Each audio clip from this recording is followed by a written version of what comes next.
सुप्रभात प्यारे बच्चों, आप सब कैसे हैं। पहले बताए गए पाठ को ध्यान पूर्वक पढ़कर उसको लिखा भी होगा और याद भी किया होगा। आज हम कक्षा 4 की व्याकरण वाटिका का पाठ 1 भाषा, लिपि और व्याकरण पढ़ेंगे। प्यारे बच्चों, आज हम आपको भाषा के बारे में बताएंगे। इससे जानने से पहले यह चित्र देखिए। बच्चों, चित्र में एक सिपाही संकेत देकर वाहनों को रोकने तथा चलने का आदेश दे रहा है, यानी वो संकेत द्वारा विचारों को प्रकट कर रहा है, अर्थात लोगों को आने जाने के लिए कह रहा है। तो बच्चों, भाषा ही वह माध्यम है जिसके द्वारा हम अपने मन के भावों और विचारों को प्रकट करते हैं और दूसरों के भावों तथा विचारों को जानते हैं। भाषा के 2 रूप हैं, मौखिक तथा लिखित।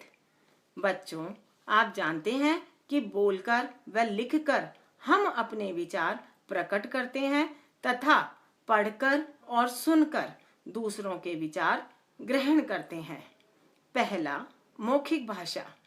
जिस भाषा को मुख से बोला तथा कानों से सुना जाता है उसे मौखिक भाषा कहते हैं।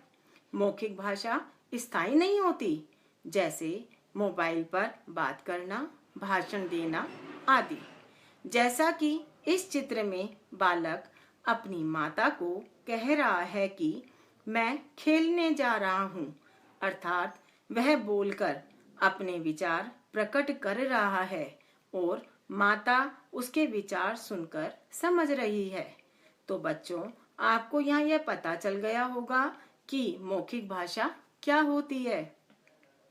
अब हम यह जानते हैं कि लिखित भाषा क्या है। लिखित भाषा लिखकर अपनी बात प्रकट करना तथा लिखा हुआ पढ़कर दूसरे की बात को समझना लिखित भाषा कहलाती है। आइए बच्चों, हम इस चित्र के माध्यम से जानते हैं कि लिखित भाषा किसे कहते हैं। इस चित्र में बालिका अपने पिताजी को कविता दिखाकर कह रही है कि देखो पापा, मैंने कविता लिखी है। पापा कह रहे हैं, वाह, बहुत सुंदर कविता है। अर्थात बालिका लिखकर अपने विचार प्रकट कर रही है और पिताजी उसके विचार पढ़कर समझ रहे हैं, जैसे सुलेख लिखना, पत्र लिखना, समाचार पढ़ना आदि। तो बच्चों, आपको यहाँ भी यह स्पष्ट हो गया होगा कि लिखित भाषा क्या होती है। हमारे देश में अनेक भाषाएं बोली जाती हैं।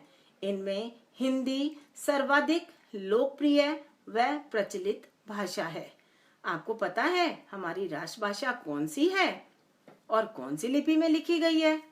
जी हाँ, हमारी राष्ट्रभाषा हिंदी है और यह देवनागरी लिपि में लिखी गई है। यहाँ एक शब्द आया है, लिपि। आइए बच्चों, अब हम लिपि को समझते हैं। लिपि भाषा को लिखने के ढंग को लिपि कहते हैं। प्रत्येक भाषा की अपनी अपनी लिपि होती है, जैसे हिंदी भाषा देवनागरी लिपि, पंजाबी भाषा गुरुमुखी लिपि, अंग्रेजी भाषा रोमन लिपि, उर्दू भाषा फारसी लिपि, बांग्ला भाषा बांग्ला लिपि, गुजराती भाषा देवनागरी लिपि, मराठी भाषा देवनागरी लिपि। व्याकरण भाषा तथा व्याकरण का संबंध बहुत गहरा होता है। व्याकरण के ज्ञान से ही हम भाषा के शुद्ध व अशुद्ध रूप को जान पाते हैं, जैसे मेरे को बाजार जाना है। बच्चों, ये लड़की गलत वाक्य बोल रही है।